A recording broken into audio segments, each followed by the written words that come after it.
Okay. Rolling. Don't miss my neighbors. I don't remember that song. I know it, but I don't remember. Really?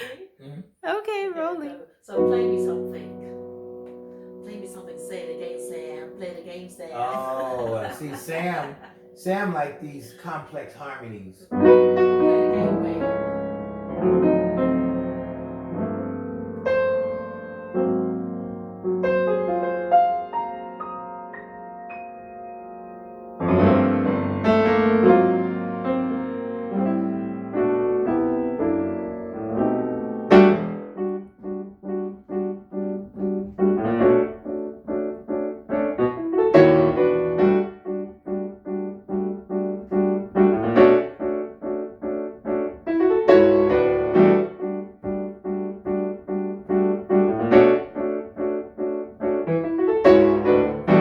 Wanna be with you.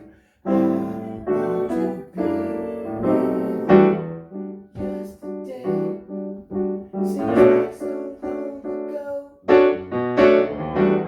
Places I've been remind me so of the times we used to rip and run, shoot my guns, for fun. As time passed by, I changed my point of view and started to search for someone like you to make me feel so much love from the start. And now I know you know my part.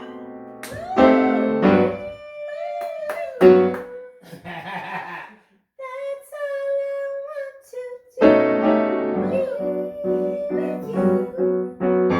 That's all I want to do. Be with you. That's all I want to do. Be with you. I want to be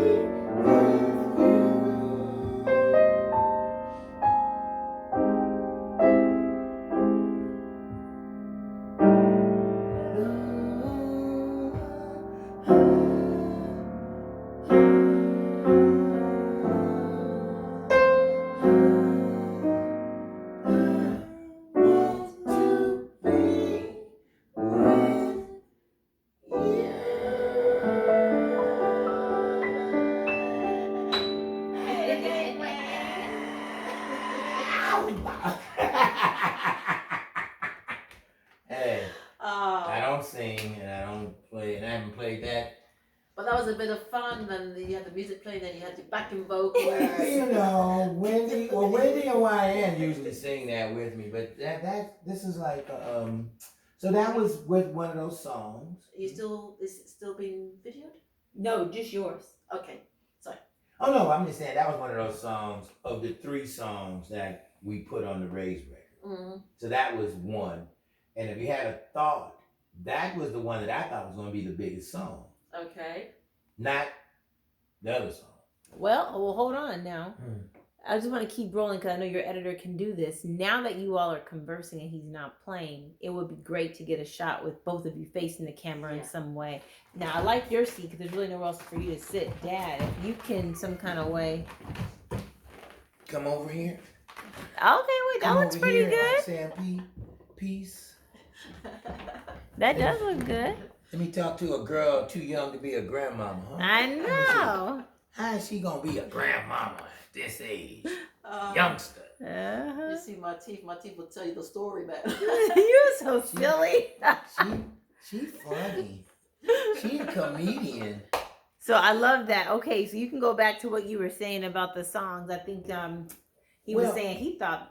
I just thought I Want to Be With You was going to be the big song because it kind of reminded me of the Beatles. I don't know why back in the day, but of course it was more complex than the Beatles. But it just had something. Wanna be with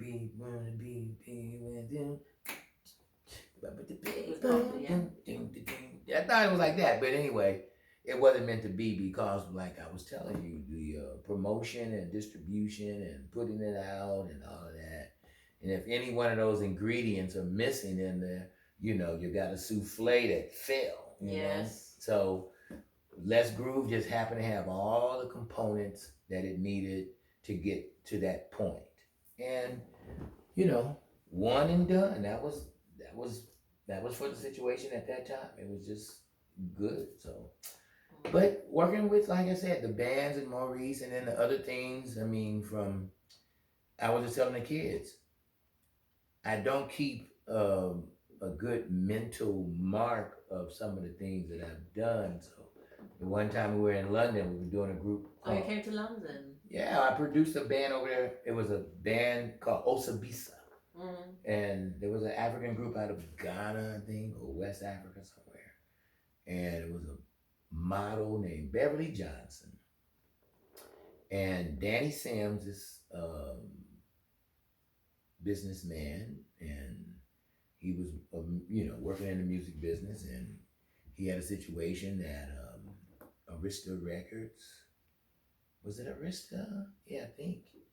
Anyway, he had a situation that he could get these two groups together, and he wanted two songs. They already had a whole record. So he wanted two more songs, and we ended up recording two songs in London on Osabisa. And then Frankie Crocker on WBLS in New York went on the record, and I come back to LA and I'm doing stuff, and one of my boys, Ed Eckstein, that ended up being the president of Mercury Records, signing like Tony, and signing Brian McKnight and Vanessa Williams and some more stuff. But Ed, instead of Billy Eckstein's son, he was one of our managers of the Brothers Johnson. He said, and he used to call me Uncle Earl for some reason. One of George's and Lewis's uncles played piano, was named Earl, Uncle Earl. So they would say, Uncle Earl. So Ed came one day, we were in the office, and he said, Uncle Earl, man, they playing a record on WBLS. I think you got one. I'm like, huh? What's that? Is that the Let's Groove? No, way before Let's Groove. Okay. Way before. This was on Osabisa, the African group. This was in 1979. So it wasn't far from Let's Groove, because right after that year, we did Let's Groove later on in 1980. And it came out in 81. Came out the same year. So Let's Groove has just been out as long as Wendy's been on the planet. So she's the Let's Groove tonight, baby. So, but yeah, I did some work with Lionel Richie. I did some work with Glenn Fry. I did some work with, who was the guy that did the Sweet Caroline? Who is that? I can't think of his name for nothing, but he's, but we did a movie. He did a remake of the jazz singer. Neil Diamond. And the first song you and Mom wrote together. Oh yeah. Oh we worked with Patti LaBelle and Aretha Franklin and some more people like that. Name dropping now. But no, here's the thing. If somebody don't come and tell me these things, then I can be talking about it for 2 hours, and I will mention everything but those things, because I literally don't remember.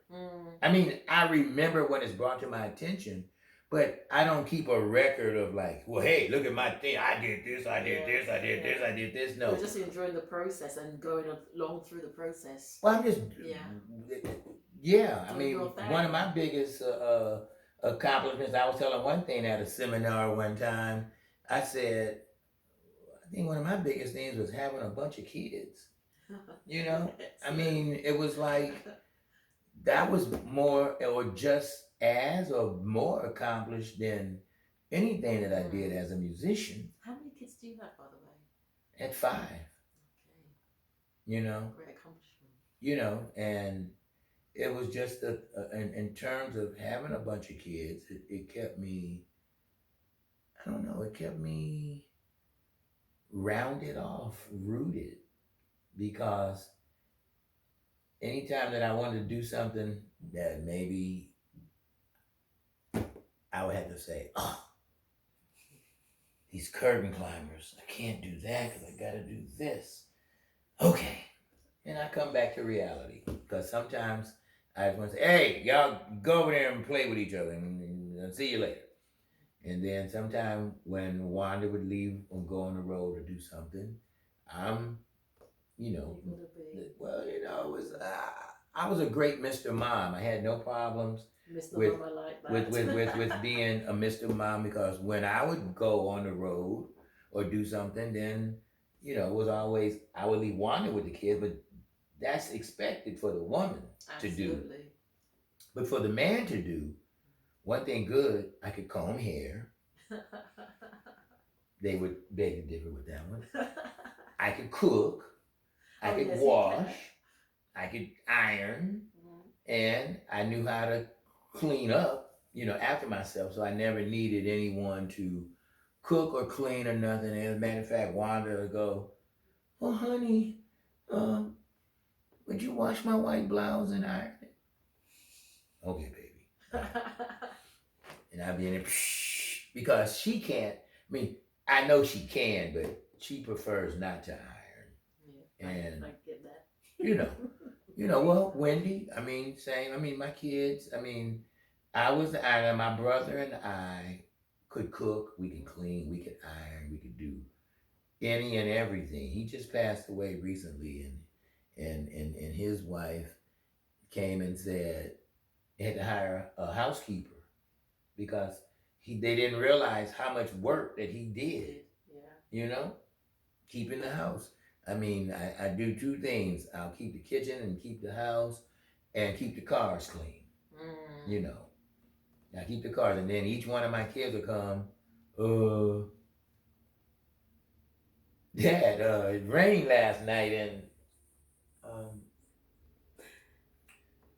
would you wash my car? Hey, I just did all of this, and I'm doing taxes and doing bills, and okay, I'll go out and wash the cars. So then I'm washing 3 and 4 cars. So I go do that. So that's why. Hire or rent what would she say? Rent a man, but not in that sense. Well, here's the thing. What I do though is not work to me. I don't mind. And That when makes I a do difference. something that I mind, I'll do just like Mom used to tell me back in the day, and I'll tell them, and they know. I'll go, don't make me put my foot down now. Because that means ain't nothing going to happen. And my mom's had a real good attitude about going on strike. When she go on strike, no food, no wash, no money, nothing. So we all had to do our own thing. And I'm telling you, I went to work at 16 after I was working with my dad at 13. But I went to work at a market in the hood called Harry's Market. The hood. I just love that, in the hood. In the hood. In the neighborhood. Oh yeah. I worked at Harry's Market, and would you believe they filmed the Serena and Venus movie? Okay. And my market that I worked at 16 in 1969, they cut the scene where the dad made them walk home from the market. That was the market that I worked in, the neighborhood market on 87th and Compton Avenue. So I haven't seen the movie yet, but I hear the stories in the movie. So I said, okay, I got to see that, because the hardest thing for me to do is to sit down and watch a movie. Because you're always so busy. I keep myself acclimated in nature and my mind free and clear. So for me to invest sitting down for 2 hours to watch a movie, and usually when I do that, the movie's not good. And the worst thing about movies, it wouldn't be with that movie because I understand and it was like autobiographical or whatever, but I can figure movies out. And I hate doing that. I hate watching a movie that I figure out what's going to happen before it's happened. So, yeah, okay, you know me. I'll go off on some other tangents when we talk. So we're just gonna rein this in a little bit. So what are you doing now, Wayne? You know, you've had quite an eclectic, I love that word, musical career.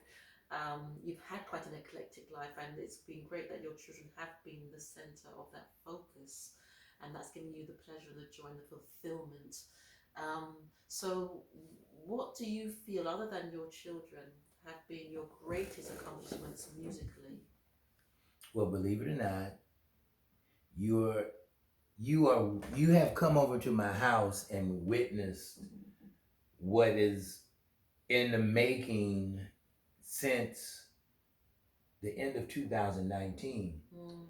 Everything that I go and what I put together and do, something comes up to stop it for some reason. And it goes from 2006 when I was starting to do the house. Then we have a mudslide hit the whole house.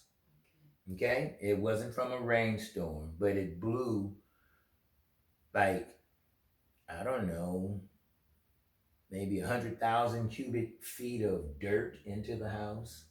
Blew the windows off, blew the doors off from the backyard. It was a geostatic explosion. And it blew this mountain into my kitchen, knocked Wanda down. If she had fell face down, she'd have been buried in like 8 feet of mud and water. It was horrific. It was traumatic. But I was in the process of redoing the house right then. Not knowing from 2006 that I wouldn't even have a kitchen. The kitchen that you see in there, we didn't get back till 2008. Wow. So now I went into a new thing that I said, okay, I'm going to put the house back together. It's been 14 years since that happened. So you're in a room that you see this big computer down there. This computer, you can cut Star Wars on that. Okay.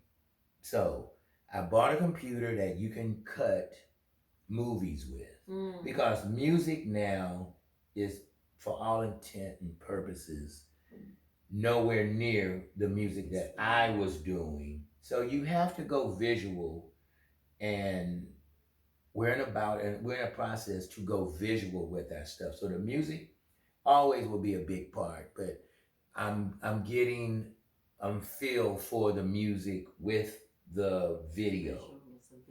With the video, with the visual. So this room that we're in tonight is called the Dungeon. And this is Dungeon West. Over there's a Dungeon East. You see all the instruments and everything that I have all over the place. Well, this is the studio. We've done many records down here. But now I have you're setting on some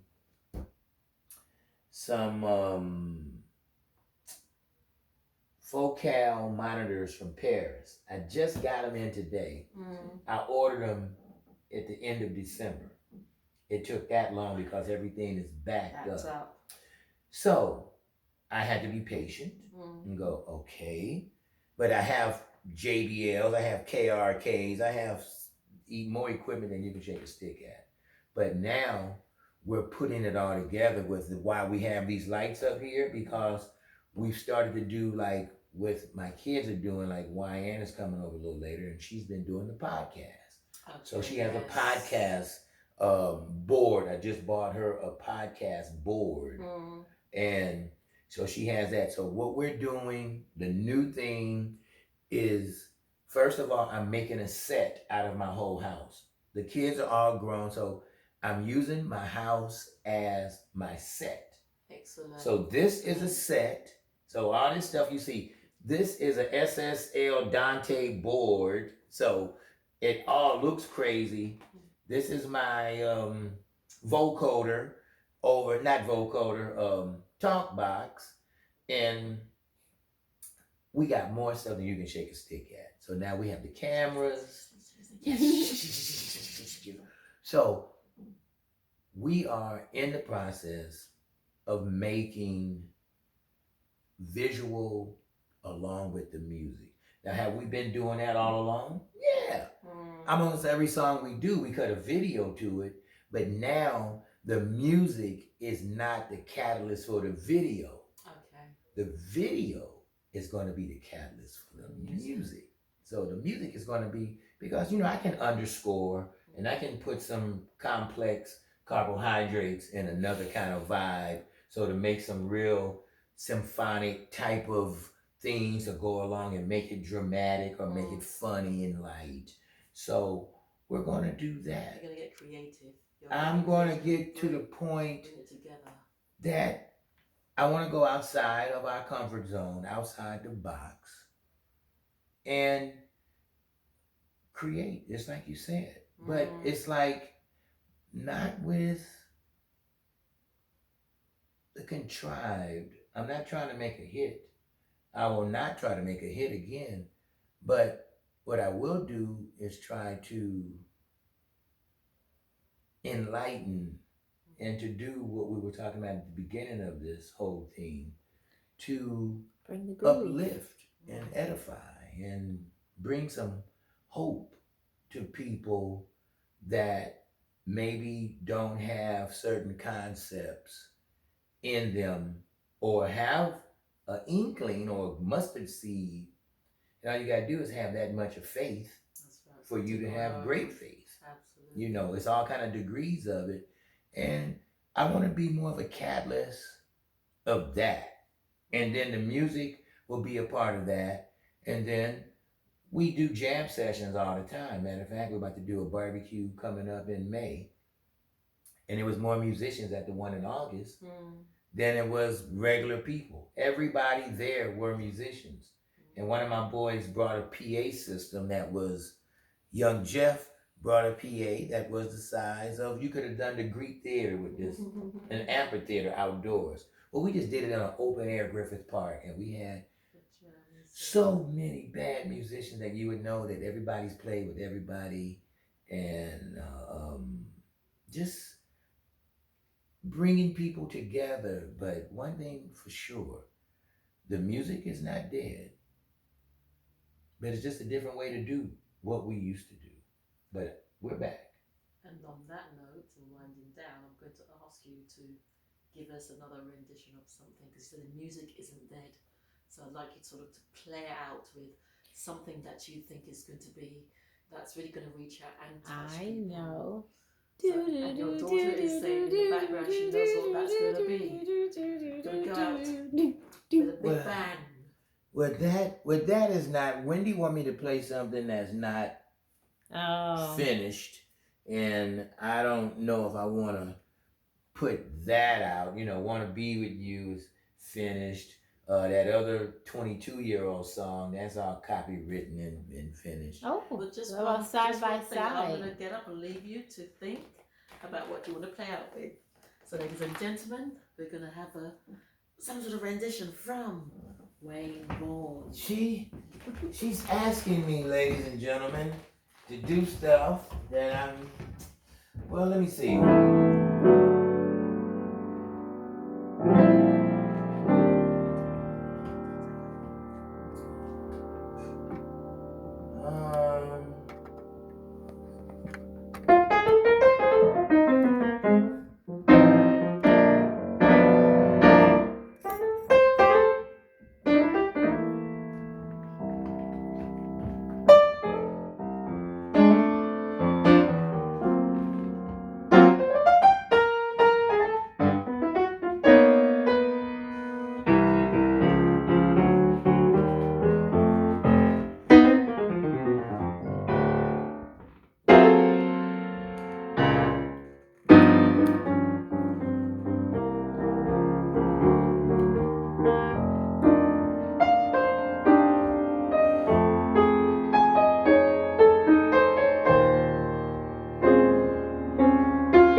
good.